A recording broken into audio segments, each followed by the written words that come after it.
Leaked Trump sent plane to bring home Otto Warmbier without asking North Korea's permission.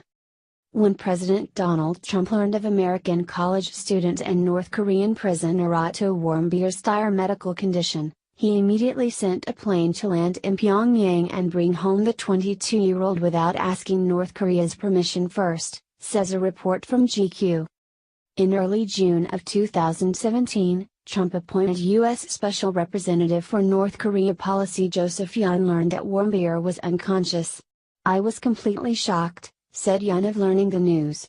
"I came back immediately, and I told Secretary Tillerson, and we determined at the time that we needed to get him and the other prisoners out as soon as possible, and I should contact Pyongyang and say I wanted to come right away." When Trump learned of Otto's condition, he doubled down on the order for Yun to rush to Pyongyang and bring Otto home, says the report. The North Koreans were unilaterally informed that an American plane would soon land in Pyongyang and that United States diplomats and doctors would get off. An anonymous State Department official said the president sounded like a dad when learning of the news. He was determined to retrieve Warmbier and bring him back to his parents as soon as humanly possible. "The president was very invested in bringing Otto home," the official told GQ.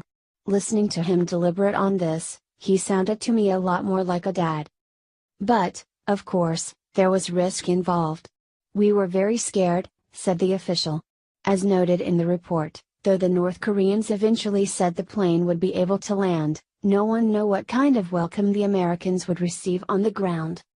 The North Koreans said we could send a delegation to see Otto, but that we would have to discuss some of the conditions of getting him out once we got there, explained Yun. The team was assembled to rescue Warmbier, and the official go-ahead from state was given by Friday afternoon.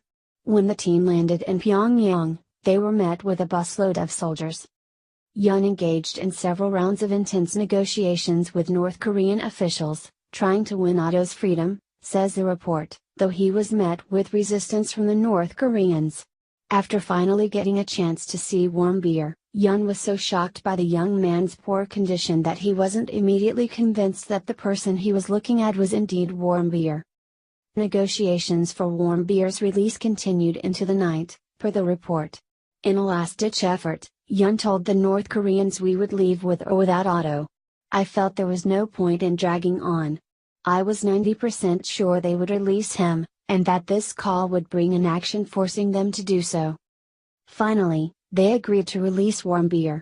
The Americans returned to the hospital, and a North Korean judge in a black suit commuted Otto's sentence.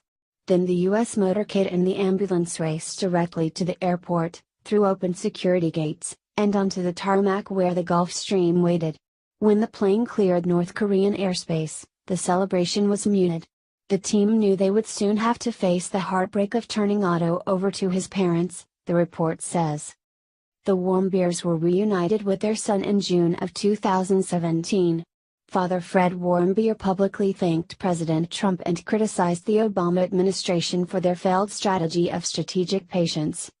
"When Otto was first taken, we were advised by the past administration to take a low profile while they worked to obtain his release," said Mr. Warmbier, per the Week.